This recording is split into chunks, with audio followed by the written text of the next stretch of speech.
When the ramp drops and the sea breathes cold into the boat, the first thing that hits you is not fear. It's weight, webbing, helmet, boots, and the rifle in your hands.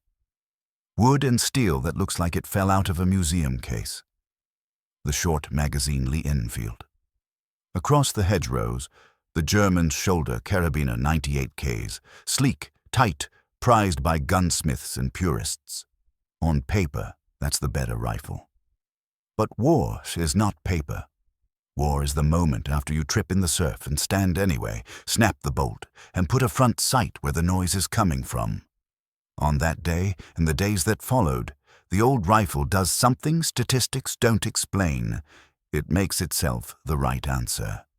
This story doesn't begin on that beach. It begins under gaslight, when James Paris Lee's detachable box magazine meets Enfield rifling. The British Army wants a repeating rifle that runs on smokeless powder and ordinary hands. It gets a mechanism that feeds quickly, a bolt that can be worked without poetry, and a magazine that can be swapped in the dark by feel. Through the Boer War, officers and armorers carve lessons into the wood. Shorter is handier in scrub and streets, speed is a weapon, and a rifle must forgive the man who carries it. By 1907, those lessons harden into the SMLE. Shorter barrel, fast action, a 10-round box, and a personality that makes engineers frown and soldiers smile. If you sit an engineer down with a Lee Enfield, he'll list the sins. Rear locking lugs flex more than front locking. Clearances are generous where a German would cut close. Cock-on closing feels backward. A 90-degree bolt lift is standard. Enfield cuts to 60. On a bench, these are compromises. In a trench, they are mercy. That short lift saves wrists and seconds. The wide raceway keeps cycling even when the action is full of things that aren't supposed to be inside a rifle. Cocking on the forward stroke keeps the opening pull clean when sand and ice try to glue the world in place. None of that makes a tight group at 1,000 yards. All of it makes a living soldier at 30. Watch it pay off at Mons. The British Expeditionary Force stands in Belgium, neat lines of men with rifles and a training regime that makes newcomers laugh and then hurt. 15 aimed shots in a minute. Not from arrest, not for show, but because a platoon that can do that is a machine. When the German columns arrive, the sound is wrong for bolt-action rifles. It rolls and tears like automatic fire. It isn't. It's a section cycling Enfield so quickly and so steadily that attacking troops swear later they charged into belts of machine guns. They didn't. They charged into a doctrine, rapid, aimed fire born from a rifle that can be bullied into speed without jamming out of pride. Then the trenches arrive and crush every clean line. Mud that's part water, part soil, part poison tries to live in every moving piece. Rain finds the one place you forgot to oil. Snow adds weight to all the small mistakes. In that world, tight tolerances turn into locks. Elegant feed paths turn into rituals you don't have time for. The Enfield's looseness stops being a defect and becomes a design language. The bolt lifts when your fingers are wooden. The case comes out when grit insists it shouldn't. The magazine well, beveled like a handshake, takes a fresh box that you felt before you saw. You can call that crude. The man on sentry will call it working. The army backs the mechanism with ritual.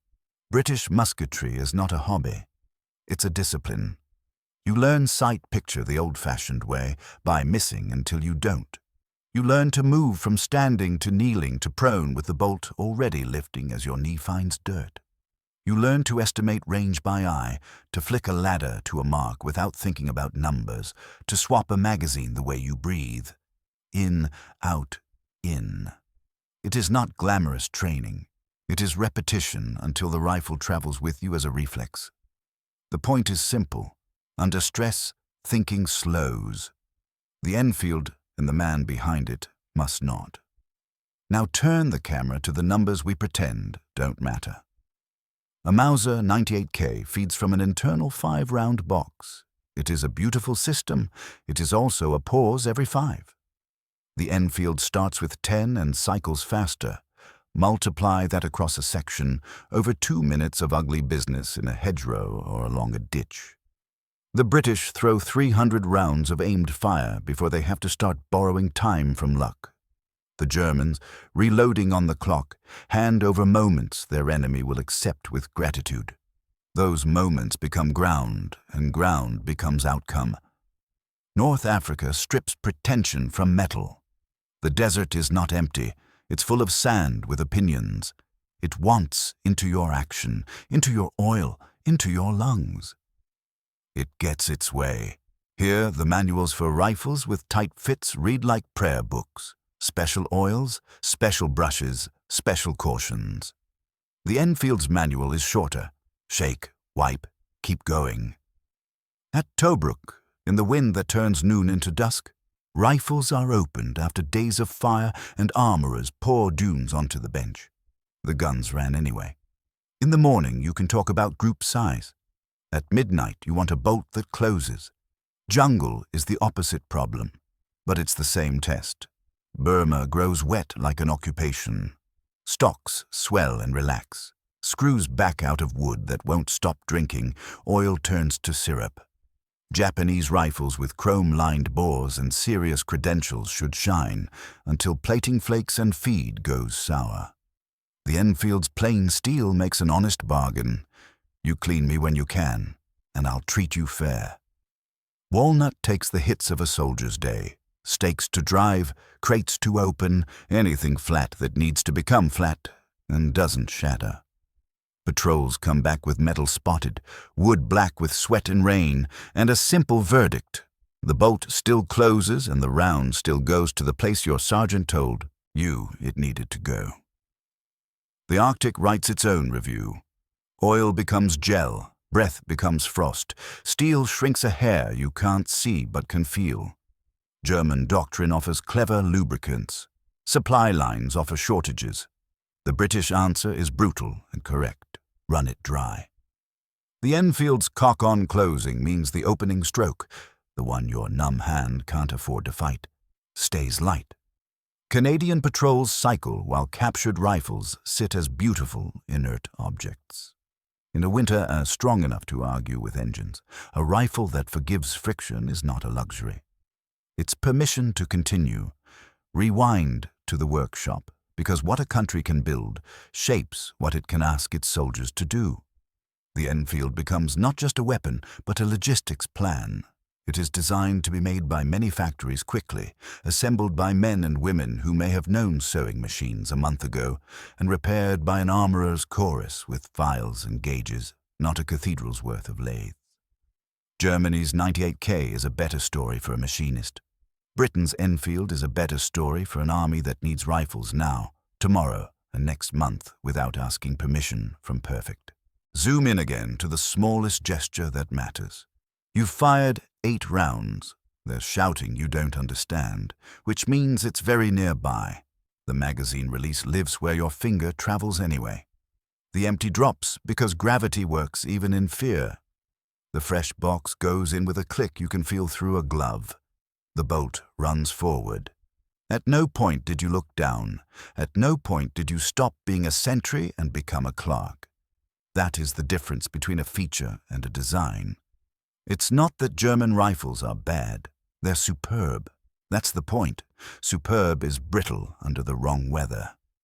The controlled feed system that makes a Mauser a legend is also a path that insists you do things correctly. In a quiet lane, that's fine. In a barn where the light comes in as stripes and the dust has turned your mouth into salt, the rifle that lets you be a little wrong and still right wins more hours.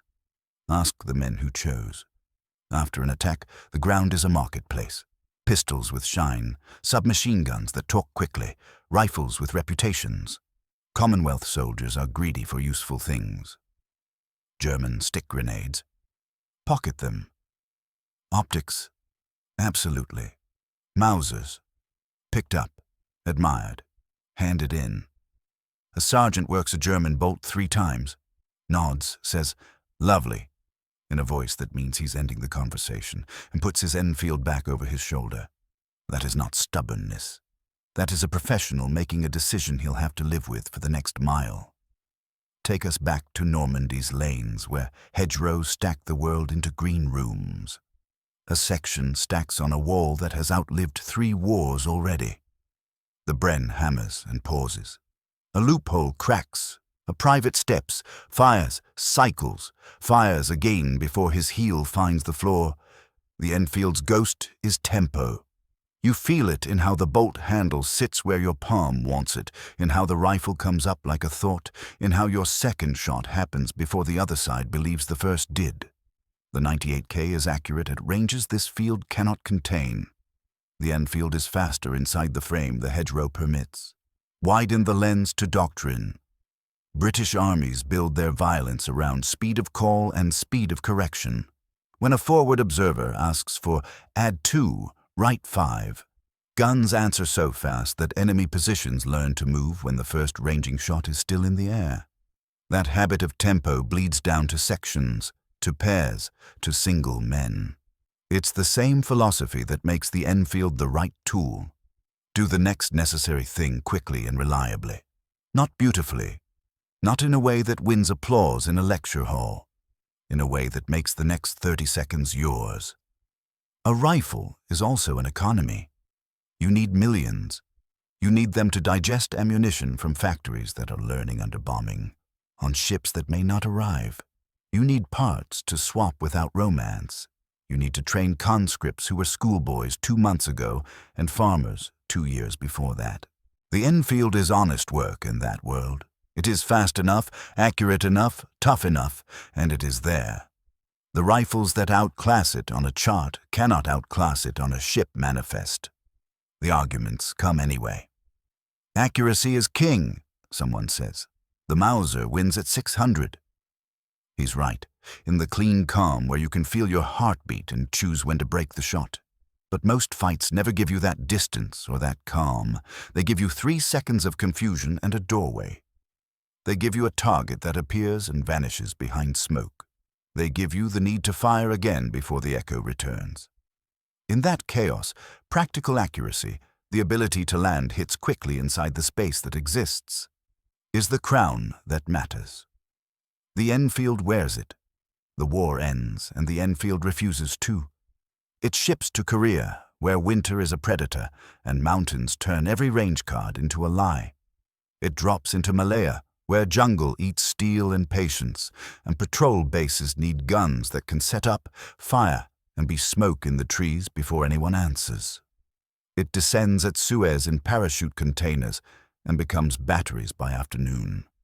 It serves with nations that learned soldiering from Britain and nations that learned it from fighting Britain. It is still present because it still works.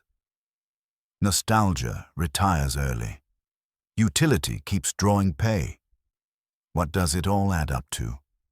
A principle so plain we keep forgetting it until someone has to die to remember.